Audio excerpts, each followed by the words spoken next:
أعوذ بالله من الشيطان الرجيم.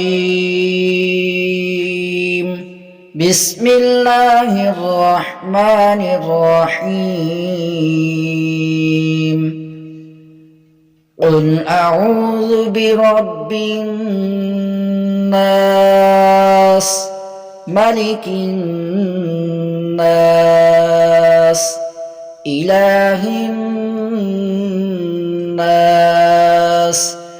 من شر الوسواس الخناس